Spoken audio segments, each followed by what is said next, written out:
O Jim Carrey deu uma verdadeira aula pra gente sobre como ser você mesmo. Só que a grande pergunta é a seguinte: será que vale a pena? E mais do que isso, qual é o parâmetro que eu tenho pra saber que eu tô sendo eu mesmo? Então bora descobrir.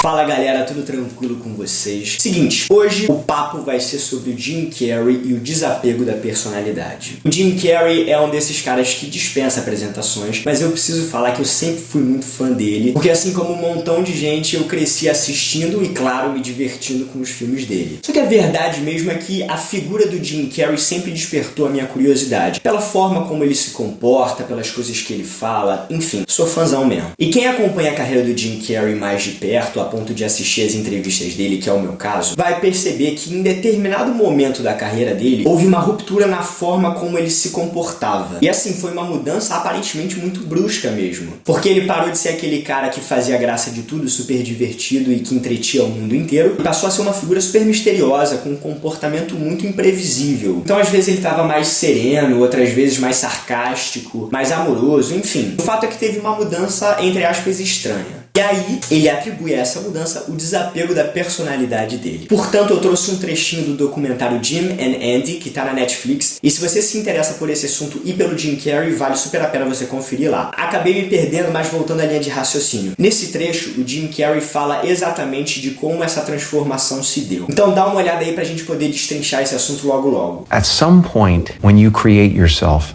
to make it, you're going to have to either let that creation go and take a chance on being loved or hated for who you really are, or you're going to have to kill who you really are and fall into your grave grasping onto a character that you never were. Essa frase dele faz a gente refletir bastante, né? Porque eu acho que toca num lugar nosso que é meio não tô afim de falar sobre isso, sabe? Mas o interessante de notar aqui é que o Jim Carrey percebeu muito cedo qual era o papel que ele tinha para contribuir na comunidade. Ele deixa bem claro que a sua função é libertar as pessoas dos seus problemas. E ele faz isso, é claro, levando alegria para elas. Só que o lance mais profundo aí é que quando ele vestia essa máscara para poder libertar as pessoas dos seus problemas e ele chegava em casa depois sozinho, ele percebia que no final das contas ele seguia cheio de problemas na sua própria vida. Aliás, o Jim Carrey diz uma coisa muito engraçada sobre isso numa entrevista. Ele fala que o Jim Carrey é um grande personagem e que ele teve muita sorte de ter sido escolhido para o papel. Ou seja, o Jim Carrey percebeu que ele precisava desapegar da sua personalidade se ele quisesse seguir a sua vida de uma forma saudável e serena. E aí é que vem a grande pergunta: será que realmente é possível eu me desapegar da minha personalidade? E mais ainda, será que isso é interessante para mim? Será que vale a pena? Para poder responder essa pergunta, eu reparei que não ia ter jeito. Eu ia ter que olhar para minha própria trajetória e ver se eu já pude experienciar esse desapego, mesmo que por um breve instante. E aí, refletindo sobre isso, me surgiu um episódio muito curioso. Eu, desde muito cedo, tive a oportunidade de viajar sozinho. E quem já teve essa experiência vai saber do que eu tô falando. Sempre que eu chegava nesse novo lugar com pessoas que eu não conhecia, eu era tomado por um sentimento de liberdade e leveza muito grande. Até aí, beleza, né? Porque a gente pode falar, mas é porque você tá fazendo uma viagem e aí é divertido e tal. Mas aí eu percebi que o sentimento de liberdade não é por conta da viagem em si, e sim por conta da possibilidade que você tem de se desapegar do seu histórico, daquela pessoa que você sempre foi. Mas por que isso acontece? Por uma razão muito simples. Você sabe que quando você chega em um lugar novo com pessoas novas, aquelas pessoas não vão te julgar por quem você foi, e sim pelo que você é, fala e pensa aqui nesse exato momento. E essa sensação é maravilhosa, é como se você tivesse tirado um piano das costas, porque você sabe que você pode ser quem você quiser aqui. Até porque, como aquelas pessoas nunca te viram na vida, tanto faz se elas vão gostar de você ou não. Então a gente acabou de responder a primeira pergunta. É possível se libertar da personalidade mesmo que por um instante? É.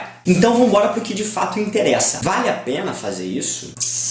E aí, refletindo um pouco mais sobre isso, eu percebi uma coisa muito louca, que é o seguinte: quando a gente está preso à nossa personalidade, é impossível de ser espontâneo. Tá, mas por que isso? Pelo seguinte, eu sempre fui uma criança tímida, portanto, quando eu era pequeno e chegava na festa dos meus amiguinhos, eu imediatamente agarrava nas pernas da minha mãe. Quando eu fiquei mais velho, o comportamento continuou, porque eu ia para uma festa e aí ficava com a minha patotinha de amigos ali e não me arriscava a fazer qualquer outra coisa ou falar com qualquer outra pessoa. E a parada mais assustadora disso é que eu percebi que eu poderia prever o meu comportamento em praticamente qualquer situação da minha vida, porque eu ia estar sempre preso à minha timidez e, portanto, me comportando da mesma forma, só que em locais diferentes e com pessoas diferentes. Então, respondendo a segunda pergunta, será que vale a pena desapegar da personalidade? Eu particularmente acho que de vez em quando vale. Então, para finalizar esse papo, vamos retornar ao conselho do Jim. O Jim Carrey diz que se você quiser deixar sua personalidade para ser você mesmo, basta você ter coragem para poder largar o seu histórico e perceber que você pode se comportar de maneiras diferentes se você quiser. Beleza, mas como é que a gente faz isso então? Na verdade é muito simples. Basta você responder de forma espontânea e natural aos acontecimentos que a vida coloca no seu caminho. Portanto, basta você estar atento ao que está acontecendo aqui e agora. Mas aí você pode perguntar, Patrick, então quer dizer que eu não vou ser nem tímido nem extrovertido, por exemplo? Não, na verdade não é por aí. O grande lance é que você vai perceber que você vai ser tímido quando o momento pedir que você seja tímido e extrovertido quando, por exemplo, o momento exigir de você alguma ação. Galera, é basicamente isso. Falei pra caramba, mas deixem aqui nos comentários se isso fez sentido pra vocês ou se eu tô cada vez mais viajando mesmo e ficando sem noção. Enfim, é isso, galera. Beijo pra vocês.